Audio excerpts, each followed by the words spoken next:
Quantos trouxeram as suas Bíblias? Vamos levantá-las bem alto.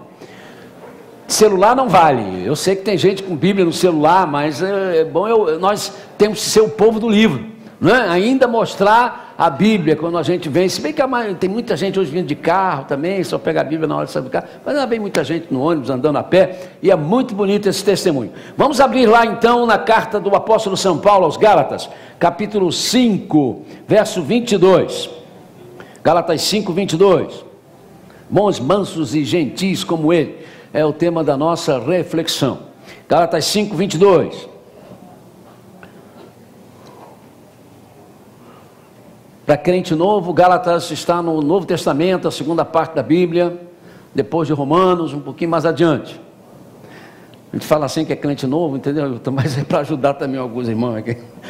Já não são tão novos, mas ainda não conseguem descobrir esse negócio. 5, 22. Os irmãos que têm as chamadas versões tradicionais vão ficar de pé. Os irmãos que têm as versões tradicionais. E vão ler esse texto.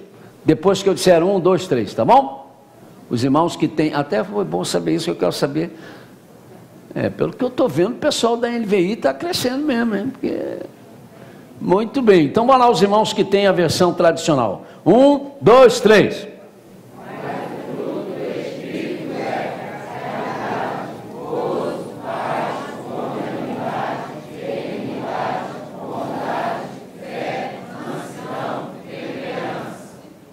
Os irmãos leram muito bonito, pode sentar. Agora o pessoal da NVI, quem tem NVI, fica de pé. NVI, muito bem.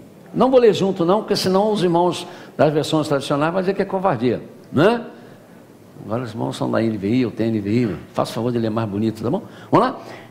Gálatas 5, 22, vamos lá? 1, 2, 3.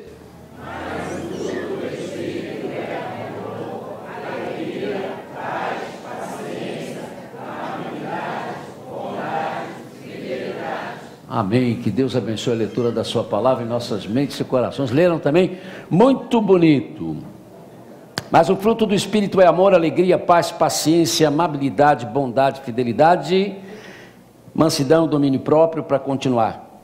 Amabilidade e bondade.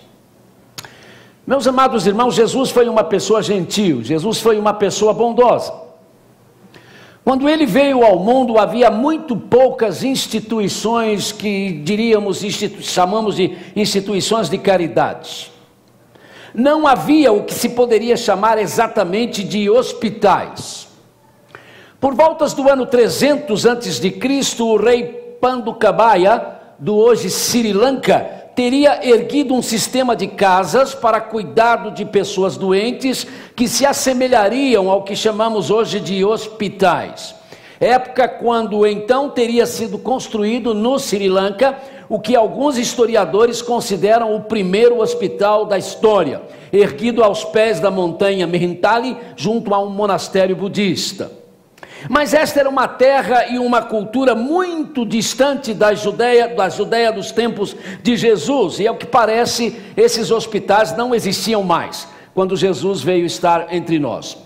Nos dias de Jesus, a Judeia estava sob o controle político do Império Romano e sob a influência da filosofia grega, e os gregos costumavam usar os templos dedicados a um deus que eles chamavam de Esculápio, que é o patrono dos médicos e também o deus que curava todas as doenças. Eles então usavam os templos dedicados a Esculápio para abrigar enfermos, mas esta não era uma prática organizada, e os doentes que eram trazidos vinham aos templos na esperança de serem curados, submetiam-se a rituais dirigidos pelos sacerdotes e depois eram mandados de volta para casa, curados ou não.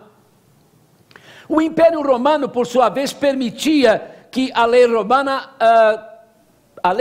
permitia no Império Romano que houvesse o que eles chamavam de pomos lactentes, para que os irmãos tenham uma ideia de como era a consideração pela vida das pessoas. Nós já nos referimos a esse pomos lactentes algumas vezes aqui. Mas para aqueles que não sabem, o pomo lactentes eram praças em cidades ou lugares abertos na floresta, aonde um pai ou uma mãe que não quisesse mais o seu bebê, poderia chegar ali e abandonar a sua criança. E ela começava a chorar, e se alguém que passasse ali não a quisesse levar, e às vezes as pessoas passavam e achavam que ela ia dar uma boa escrava, quem sabe até escrava em termos sexuais, levava ou não o bebê. Se ninguém se interessasse pelo neném, ele morria de fome e de sede. E quando era colocados nas áreas da floresta, algum animal vinha e os devorava. E isso era a lei, isso estava dentro da lei. Caso contrário, a pobre criança, não tinha realmente muito futuro. Mas, curiosamente, meus amados, os judeus tinham hábitos diferentes. Os judeus, no meio dos quais Jesus nasceu, eles se destacavam em meio às civilizações de então. Por causa daquilo que nós chamamos de Antigo Testamento, a primeira parte da Bíblia, por causa da lei mosaica, os judeus, tinham leis que previam o cuidado para as viúvas e para os órfãos, e também tratamentos diferenciados entre aqueles que eram chamados escravos. Havia inclusive o tempo em que os escravos todos tinham que ser libertados. Isso era uma coisa muito rara na civilização daquele tempo, naquela civilização. E os cristãos, por terem surgido no meio dos judeus, eles assimilaram o costume de cuidar das viúvas e dos órfãos, e ainda mais, por causa de Jesus Cristo. Por causa dos ensinos, eles vão ser desafiados aos cuidados com os outros, a cuidarem dos carentes, a cuidar daqueles que sofrem, e com muita intensidade. Sabe-se que em vários lugares nos quais os cristãos dos 2 primeiros séculos eram tolerados e então podiam estabelecer suas igrejas, sabe-se que eles possuíam espaços usados para tratar dos doentes, e as famílias cristãs adotavam órfãos, e as igrejas assumiam o cuidado das viúvas e dos idosos que eram abandonados. Nós costumamos lamentar a oficialização do cristianismo pelo Império Romano no 4º século, e realmente essa oficialização serviu para fazer do cristianismo, então, já afastado da simplicidade dos ensinos dos apóstolos, uma instituição mancomunada com o poder político e econômico, mas nem tudo foi ruim nessa oficialização. Por exemplo, no ano 325 foi aprovada uma lei que determinava que aonde houvesse um bispo, teria que haver uma casa para cuidar dos doentes, sob responsabilidade da igreja daquele local. Aonde houvesse então o que se chamaria hoje de uma catedral, tinha que haver anexo uma espécie de hospital. A preocupação com os outros é uma realidade constante em toda a Bíblia. Por várias vezes aparecem na Bíblia as palavras amabilidade, benignidade e bondade, e tais atitudes são cobradas com veemência, especialmente à luz do fato de que Deus nos é apresentado como benigno, bondoso, misericordioso. Nos Salmos 111 e 145 é dito que o Senhor é misericordioso e compassivo, e nesse Salmo 145 cantava-se: Adonai, o Senhor é bom para com todos, e a sua compaixão repousa sobre todas as criaturas. E estas são expressões constantes no livro dos Salmos. Nós lemos com os irmãos que o apóstolo Paulo afirmou que a amabilidade, ou afabilidade, ou benignidade e a bondade fazem parte do fruto do Espírito Santo, ou seja, devem ser práticas na vida daqueles que se dizem morada do Espírito Santo. Manilton lembrou isso aí, que quando nós recebemos Jesus Cristo, nós nos tornamos em morada do Espírito Santo de Deus. Como cristãos, irmãos, nós cremos, ensinamos e confessamos que ao recebermos o senhorio de Jesus Cristo, nós nos tornamos em morada de Deus. Deus passa a habitar em nós pelo Espírito Santo, é isso o que nós cremos, e isso muda toda a nossa história e nos dá condições de mudarmos também a história dos outros. Quando Jesus Cristo, quando Ele é Senhor das nossas vidas, devem ser percebidas nessas nossas vidas, em que pesem as nossas limitações humanas, podem e devem ser percebidas nelas algumas realidades. Na verdade, 9 realidades que realmente nos fazem ser pessoas diferentes, realidades que estão tão unidas entre si que a Bíblia as chama de fruto, e não frutos, do Espírito Santo. nos passando a ideia de uma árvore cujo fruto é dado em cachos, e cada cacho então tem 9 frutas. E duas dessas realidades, ou duas das frutas que fazem parte do cacho do fruto, é a que nós destacamos nesse momento: amabilidade e bondade. Sabe, a palavra usada pelo oráculo de Deus, e que em nosso idioma tem como tradução amabilidade, ou afabilidade, ou benignidade, é a palavra grega krestoides. Ela admite essas traduções: amabilidade, afabilidade, benignidade. Mas ao pé da letra. Ao pé da letra, essa palavra quer dizer o que não arranha, o que não perturba, o que é sempre suave. Quando o Senhor Jesus diz: o meu jugo é suave, a palavra suave que Jesus disse no aramaico foi vertida para o grego como krestos, que vem de krestoides. Então, uma das evidências de que o Espírito Santo de Deus habita em nós está no fato de sermos pessoas amáveis, pessoas que procuram não ser incômodas. Já a palavra usada pelo escritor sagrado, e que em nosso idioma tem como tradução bondade, é a palavra grega agathosine. Agathosine era a palavra aplicada no grego antigo para explicar a capacidade de alguém em defender aquilo que é certo até o fim, em lutar pelo que é correto até as últimas consequências, em tomar o lado de alguém que está sendo injustiçado, dê no que dê, mas sem perder a ternura. Por isso a tradução é bondade. É o misturar o ser suave, comedido, amável, conforme nos diz a palavra krestoides, com o ser enérgico em favor do que é justo, do que é correto.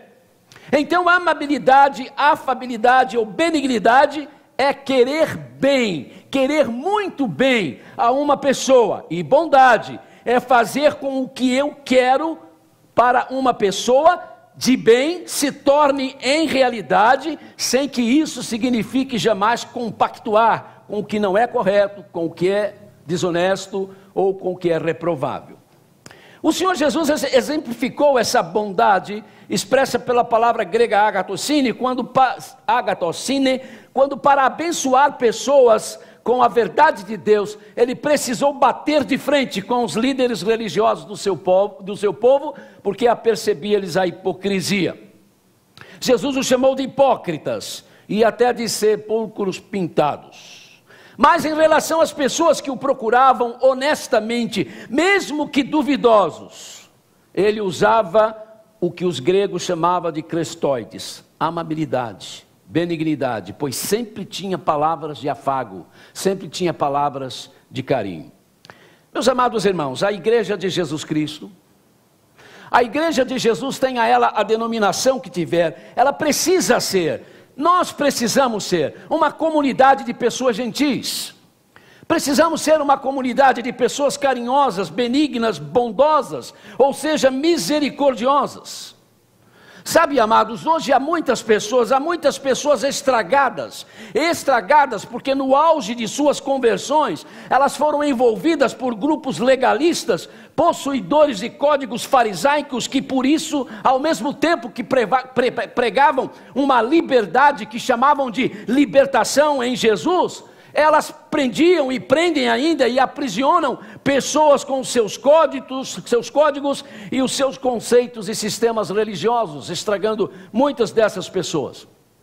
Quantas outras também entraram aqui e se converteram e ficaram empolgadas com a comunidade que descobriram, pois vieram de um mundo tão cheio de falsidades e mentiras, e não demorou muito para que também encontrassem aqui falsidades e mentiras e fossem desrespeitados nas suas convicções e nos seus direitos. Sim, há muita gente que fala de amor na igreja, mas age com intolerância.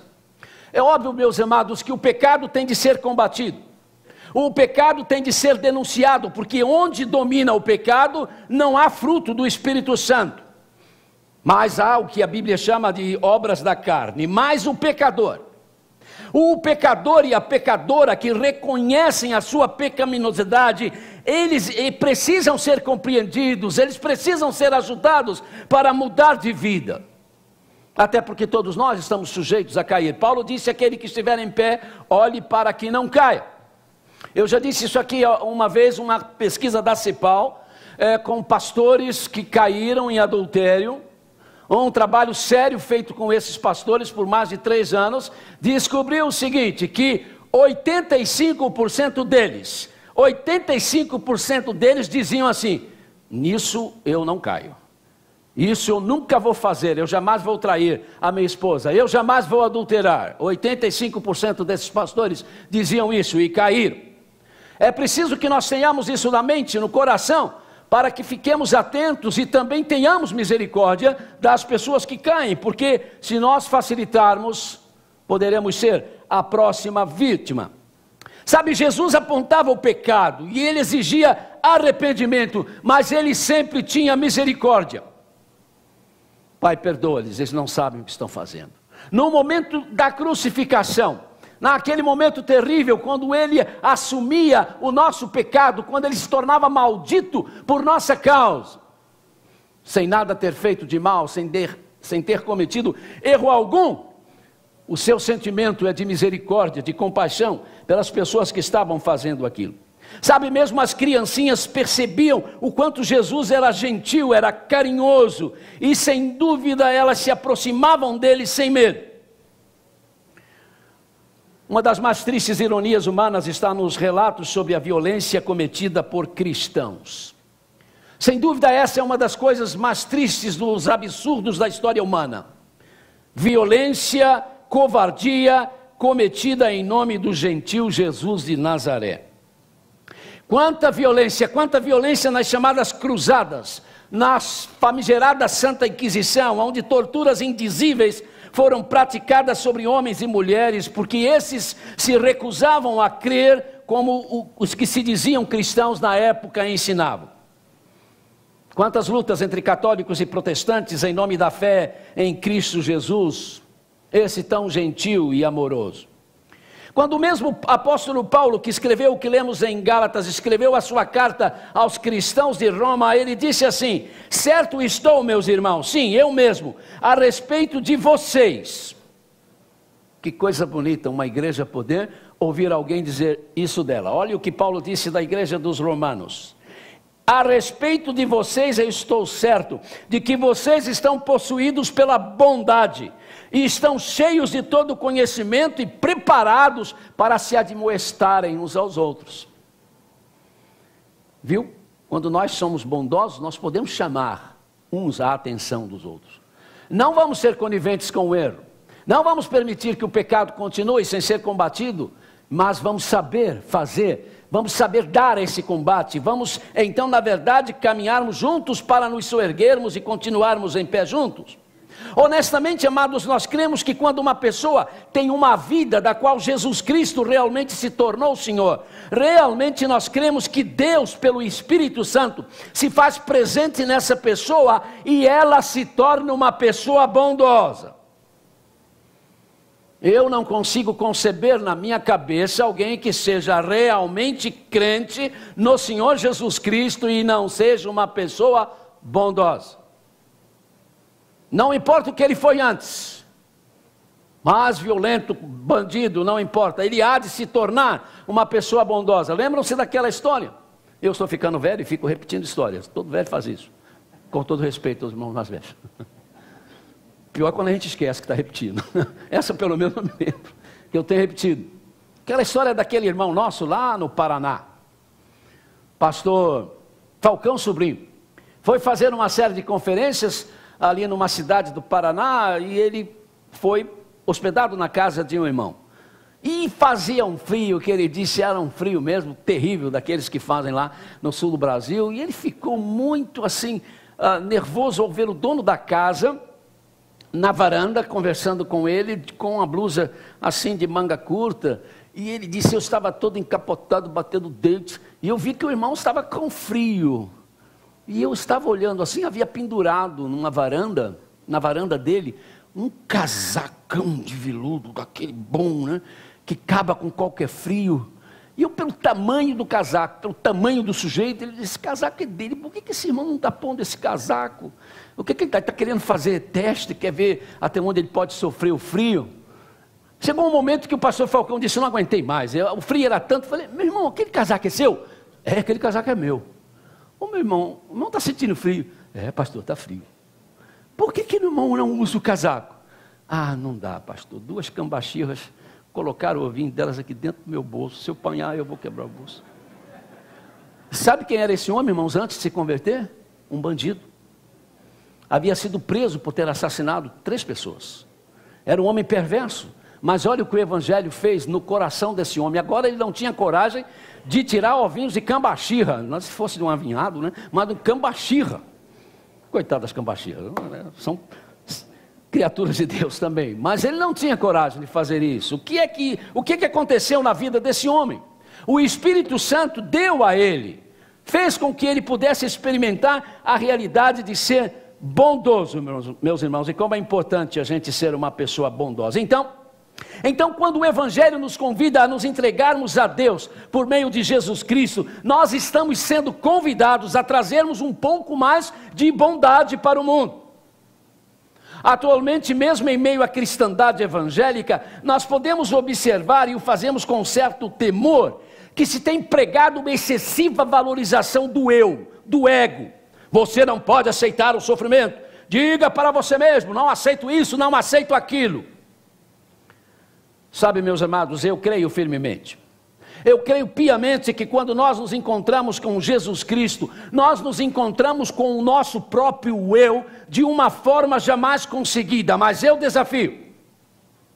desafio alguém me mostrar na Bíblia, em qualquer lugar, aonde está escrito que nós temos de ter amor próprio, e temos de ter amor próprio, sem também não sentir amor pelos outros. Que se possa amar a si mesmo, sem também não amar ao próximo. Alguém uma vez procurou um médico e começou a reclamar que estava sofrendo de depressão, que não aguentava mais, que estava pensando seriamente em dar fim à vida. E o médico conversou um pouco com aquela senhora e descobriu que ela era cristã, evangélica. E disse assim, a sua igreja faz visita a hospitais? E ela disse, faz lá, o irmão... É um outro DNA de lá, né, da igreja. O irmão faz visitas ao hospital, sim, eu vejo lá. Então eu vou lhe dar um remédio que vai curar a senhora. Ele disse, doutor, por favor, faça isso com pressa, porque eu estou pensando seriamente em acabar com a minha vida, eu não aguento mais. Qual é o remédio? Procure o grupo que está fazendo visitas ao hospital e vai com ele, meu irmão. Vai com ele. Mas doutor, eu estou morrendo. Não, você não está morrendo. Você precisa sofrer pelos outros. Pare de sofrer por você mesmo.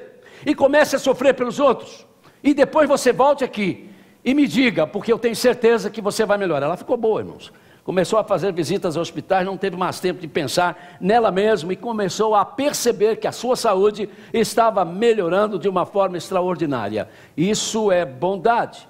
Quando eu me identifico com o sofrimento de alguém, eu posso estar sofrendo, nós sofremos, mas olha, eu vou conseguir compartilhar com o sofrimento do outro e vou acabar sendo aliviado também no meu próprio sofrimento.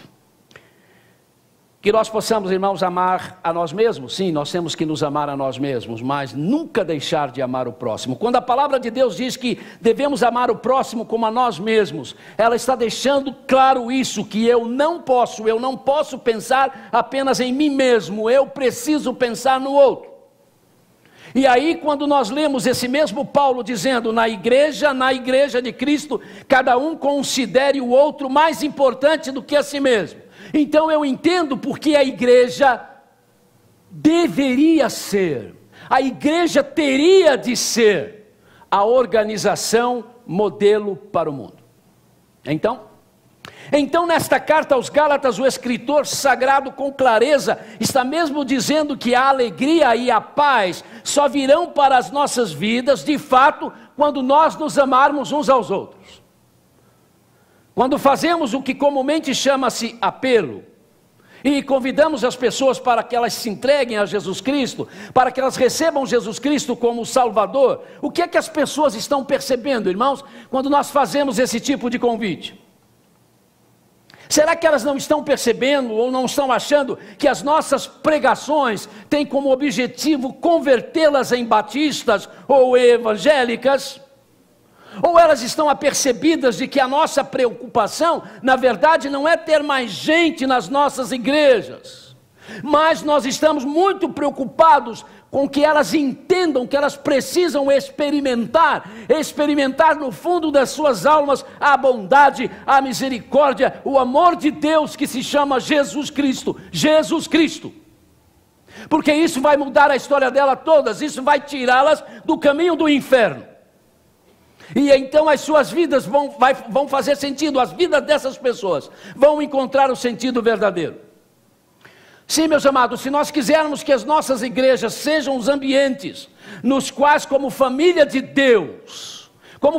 Deus, nós possamos confrontar os nossos vícios, as nossas manias doentes ou doentias, esses nossos esquemas egoísticos e arrogantes, esses nossos desafetos desastrosos, para que nós possamos dar fim a esse lixo, nós temos que nos submeter à justiça do reino de Deus.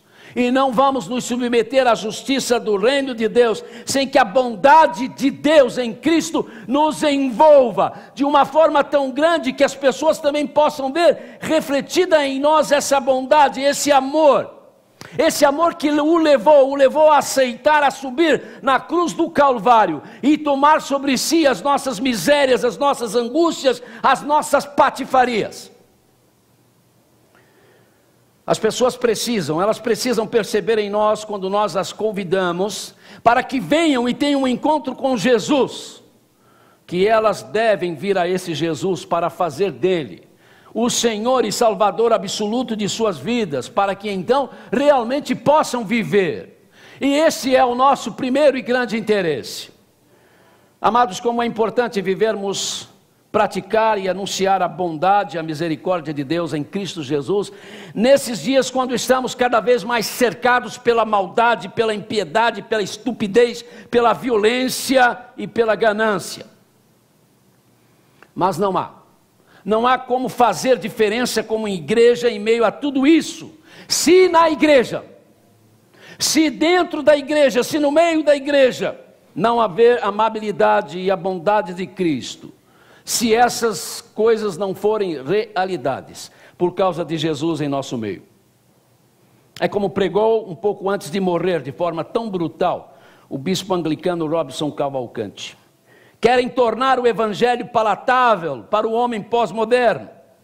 E aí é a cultura secular que impõe a agenda da igreja, na sua linguagem, nos seus métodos, nas suas abordagens e agora no próprio conteúdo da mensagem.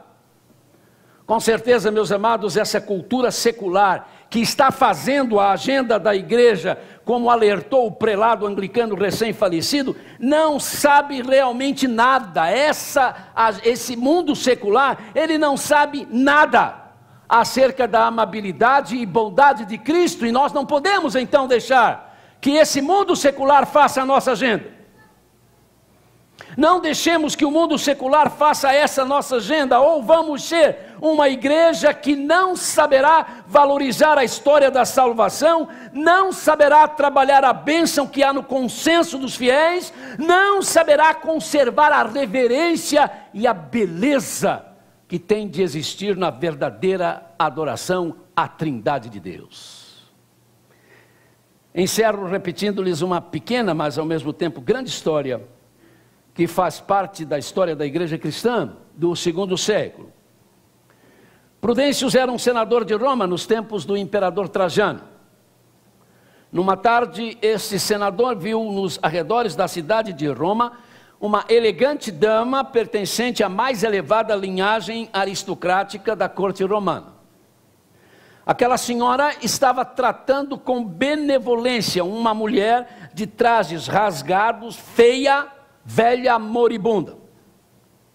Estava claro, a dama romana estava cuidando de uma escrava inútil, e a lei romana naquele tempo era clara: escravos incapazes devem ser deixados pelos seus donos nos cantos obscuros da cidade para ali morrerem. Então o garboso senador parou o seu cavalo, indignado com o que estava vendo, e disse: mulher, por que fazes isto? Não sabes que não podes ajudar a escravos nessas condições? Deixe que outros escravos ajudem se quiserem.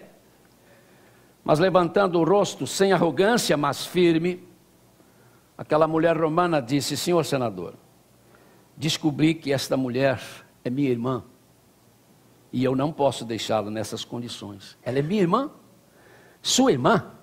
O que é isso? Pelos deuses do império, como é que esse lixo humano pode ser sua irmã?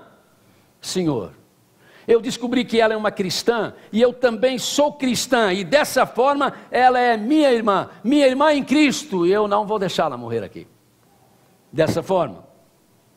Sabe, Prudêncio, que já ouvira falar dos cristãos, ficou confuso, pensou até em mandar a dama romana sair daquele lugar, mas estava tão impressionado, que preferiu dirigir-se para a sua mansão, e lá determinou a um dos seus secretários, o secretário que ele mais confiava, que esse secretário começasse a frequentar reuniões cristãs e depois trouxesse para ele um relatório sério sobre o que esses cristãos ensinavam e o que faziam. Passou-se algum tempo e ele percebeu que o seu secretário voltou com um relatório sobre os cristãos e estava abalado. Aquele secretário estava abalado, ele não conseguia esconder a sua emoção por ter descoberto uma comunidade que ele não imaginava existia em Roma. E os dois tomaram uma decisão juntos, se disfarçaram e começaram a frequentar as reuniões cristãs. E aí Prudêncio se converteu. Convertido, Prudêncio passou a pregar para os seus escravos e todos eles se renderam a Jesus. E aí Prudêncio resolveu libertar todos os seus escravos, mas esbarrou na lei romana, outra vez a lei romana.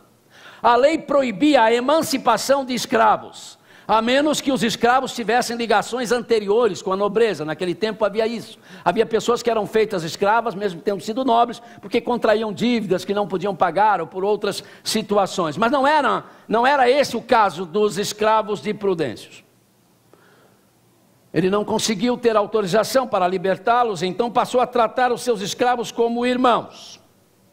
E começou a tomar cada um deles como seu filho e sua filha adotivos, e resolveu fazer o seguinte para resolver este problema. Ele descobriu como faria isso.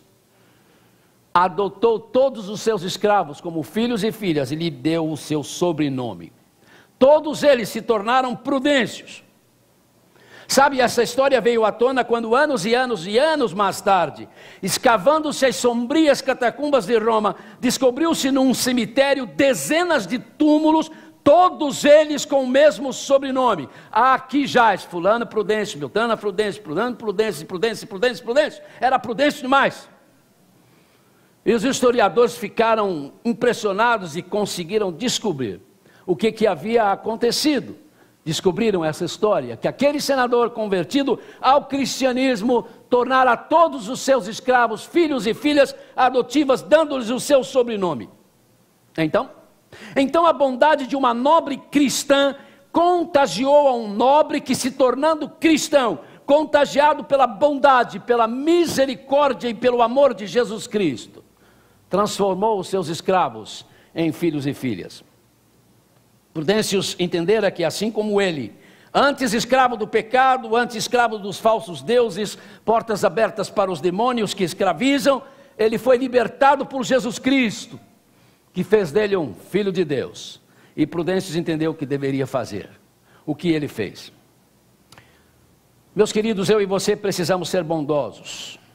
Nós precisamos ser bondosos aonde os outros são bondosos, porque aí nós seremos vidas luminosas juntos a essas outras vidas luminosas. Mas também nós precisamos ser bondosos aonde as pessoas são malvadas. Precisamos ser bondosos aonde as pessoas são maldosas, porque se não fizermos isso, nós seremos como elas, e estaremos também com as nossas vidas em trevas. Mas nós somos chamados, nós fomos convocados para sermos luz do mundo. Brilhar aonde outras luzes já brilham é muito bom, mas imaginem brilhar aonde só há trevas, é muito melhor. Ser luz aonde não existe luz. Meu querido irmão e irmã, membro desta igreja, eu quero que você pense nisso seriamente agora. Pense nisso seriamente agora. Você tem sido uma pessoa amável? Você tem sido uma pessoa bondosa? Você tem sido uma pessoa caridosa? Você tem sido uma pessoa misericordiosa? Ou como é que você tem tratado a sua família, pessoas da sua casa e também pessoas aqui da igreja? Você ainda continua de mal? Você ainda está de mal? Até onde você vai levar isso, querido? Até onde você acha que pode ir com isso? Quando a palavra de Deus diz que bondade e misericórdia é fruto do Espírito. Se você não está produzindo os frutos do Espírito, é porque o Espírito não está em você. Mas se você um dia realmente recebeu Jesus Cristo como seu Senhor e Salvador absoluto, o Espírito Santo tem de estar em você. Mas é verdade que a gente pode estar vazio do Espírito. Nós nos tornamos propriedades do Espírito, somos selados pelo Espírito, mas estamos vazios deles. E aí a nossa vida é um fracasso, é um fiasco. Ou realmente você ainda não teve um encontro pessoal com Jesus Cristo, já foi batizado aqui, é membro há não sei quanto tempo, mas não teve ainda um encontro real com Jesus, e por isso o Espírito Santo não habita em você. Só você sabe a resposta, e você tem que saber isso agora. Porque se você realmente teve um dia um encontro com Jesus Cristo, não é possível que você viva fazendo as coisas comuns das pessoas maldosas, egoístas, arrogantes, e não tome jeito, e não saia dessa maneira de viver. Agora você, querido e querida que está conosco nesta noite, que porventura ainda não teve um encontro pessoal com Jesus, ainda não se convenceu que é um pecador, que é uma pecadora e que a cruz aconteceu por sua causa. Nesta noite eu quero convidar a você para que você deixe o Espírito Santo falar com você, porque se há alguém muito interessado em morar em você, é o Espírito Santo, e ele pode falar com você, convencer você, só ele pode fazer isso, de que você precisa ter esse encontro pessoal com Jesus. É para você ser salvo, é para você ter seus pecados perdoados, mas é para você vir para a igreja do Senhor e viver os frutos do Espírito. Também ser uma pessoa bondosa, ser uma pessoa caridosa, ser uma pessoa amável. Se você já é, por uma questão de educação, de família, uma pessoa desse tipo, então ser melhor ainda. Vai ser melhor ainda nesse aspecto. Mas se você é uma pessoa raivosa, revoltada, com tudo e com todos, se você pudesse, você explodiria esse mundo. Bem, você precisa de um encontro com Jesus para que esse sentimento mude, para que isso sofra uma radical transformação, e você possa então entender por que o oráculo de Deus estava dizendo que o Espírito Santo em nós produz essas coisas, produz bondade, produz amabilidade, ou seja, cortesia, educação, finura. Quantos rapazes daqui da igreja se levantam quando estão sentados num lugar e vê uma senhora grávida ou alguém mais velho? Hein? Não vou pedir para fazer isso, porque talvez poucos vão ter coragem de dizer eu faço isso, e quando a fazem parece que são assim ETs, não é isso? São pessoas de outro planeta. Aonde nós chegamos, querido? Cláudia e Charles me disse ainda que na Índia ainda é assim. É fácil descobrir quando um jovem é cristão na Índia. Eles gostam de usar cruzes penduradas para se identificar, mesmo sendo evangélicos, batistas, não há problema, ou de outra denominação. Mas quando não tem, quando eles não fazem isso por outras questões, não tem tempo, mas se levantam numa condução para dar lugar a uma pessoa idosa, ou para dar lugar a uma moça ou senhora que esteja grávida. Quando um moço faz isso, ou uma moça faz isso, ela diz, não falha. Todo mundo sabe, é um cristão, é uma cristã. Bondade, amabilidade, cortesia. Essas coisas estão desaparecendo do mundo, e por que tem que desaparecer da igreja? Por que tem de desaparecer da igreja? Que desapareça do mundo. Eles não têm o Espírito Santo de Deus, mas desaparecer da igreja, onde nós nos dizemos morada, templo do Espírito Santo de Deus. Tem uma coisa muito errada aí, nós precisamos rever isso, irmãos, e com muita seriedade. Então, querido, se você não veio a Jesus, querida, se você não veio a Jesus, eu estou chamando você, convidando você para vir a Jesus, para se tornar uma pessoa bondosa, amável, mesmo que isso vá parecer para os outros uma coisa muito esquisita. Mas não confunda as coisas. Eu creio que você entendeu bem que ser bondoso não significa ser conivente com tudo que é errado, passar a mão por cima das coisas que estão erradas. Não, senhor. Pelo contrário, você nunca será bondoso se você for conivente com o erro. Você nunca será uma pessoa bondosa se você concordar com aquilo que de errado está sendo feito. A bondade é quando você se levanta contra o que é errado para proteger, para dar dignidade às outras pessoas. Jesus, quando virou aquela mesa lá do templo, ele estava fazendo por bondade. Misericórdia das pessoas pobres que estavam sendo exploradas pela família do sumo sacerdote, que aumentava as coisas, roubava, dava animais doentes para serem levados pelo sacrifício, e o povo não podia protestar, não tinha como fazer isso. Então naquele momento ele vira a mesa, ele dá chicotada. Oh, parece violência? Não, bondade. Defesa dos injustiçados, defesa daqueles que não podiam falar, isso é bondade. Pense nisso também com seriedade. Vamos fechar os nossos olhos, queridos, e vamos orar. E o nosso convite será apenas este: você que é membro da igreja, você que se diz crente, que já teve um encontro pessoal com Jesus, pergunte isso: por que a sua vida está sendo assim? Por que você não é uma pessoa agradável? Por que você não é bondosa? Por que as pessoas não gostam de você perto deles? Você já percebeu quando você vai chegando, algumas pessoas vão saindo? Ih, chegou o chato. Não é chato porque você vem falar de Jesus, é chato porque você é chato mesmo. Então você precisa corrigir isso. Isso não é qualidade de um cristão. Todo cristão devia dar prazer no lugar onde ele chega. Que bom ter ele aqui. Ah, eu sinto uma paz quando você chega perto. Já ouviram isso? É muito bonito, não é? Quando você chega num determinado lugar e alguém diz assim: eu senti uma paz, uma mudança, a coisa melhorou porque você chegou. Ô irmão, se tinha que ser isso para nós todos. Essa teria que ser a realidade. Se você não acontece isso com você, peça a Deus isso. Eu preciso pedir isso, você precisa pedir isso. Enquanto os irmãos estão de olhos fechados também, eu quero que você medite nisso. Você já teve um encontro pessoal com Jesus? Já deu sua vida a Jesus? Quer ter um encontro com Ele? Para receber a autoridade do Espírito Santo de Deus, para ser uma pessoa bondosa, para ser uma pessoa misericordiosa? Enquanto os irmãos estão de olhos fechados, então agora eu quero fazer um rápido convite a você, se você quiser. Se você quer ter um encontro pessoal com Jesus e ainda não teve, aonde você estiver, lá na galeria, à minha direita, aqui à esquerda, aqui levante a sua mão. Deus abençoe. Há uma outra pessoa? Alguém mais? Se você quer que essa raiva que você tem, essa revolta, essa mágoa, saia do seu coração, deixa Jesus entrar nele, querido. Deixa o Espírito Santo tomar conta dele, porque isso vai embora. Por você só é difícil. De repente, você humanamente falando está cheio de razões, mas não são as razões de Deus. Deixa que as razões de Deus tome conta da sua história. Há mais alguém?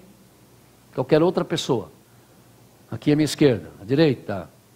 Por favor, se houver, aproveite agora essa oportunidade. Eu não sei se essa senhora pode vir até aqui. Pode vir? Ok, eu sei que ela está com dificuldade de ir. Mas vamos orar para depois o pastor Vandraça aqui. Faz a anotaçãozinha do nome dela. Senhor, nós te damos graças pela tua palavra, pela ação do teu Santo Espírito, pelo louvor que podemos te oferecer em liberdade, pelo teu servo, que está conosco com a sua esposa nesta noite, nos permitindo, Senhor, essa adoração autêntica, verdadeira, alegre. Abençoa a sua vida, Senhor, o seu ministério musical, que ele possa receber, ó Deus, os teus cuidados como tem recebido, e a tua justiça, Senhor. Abençoa aqueles que estão conosco nesta noite, a pessoa que resolveu levantar a sua mão dizendo: eu quero Jesus na minha vida, eu quero Jesus na minha história, no meu coração. Senhor, servos teus fecharam os olhos e chegaram diante do teu trono de graça. Acredito, Senhor, que corajosamente alguns dizendo: ó Deus, como eu estou mal. Senhor, eu tenho esses sentimentos, tira isso de mim, ajuda-os, ó Deus. Faça-os experimentar a realidade do teu Santo Espírito, para que vejam como a vida há de ficar diferente, mesmo em meio às lutas e problemas e decepções. Obrigado, Senhor, porque nós podemos te chamar de Pai, em nome de Jesus. Amém.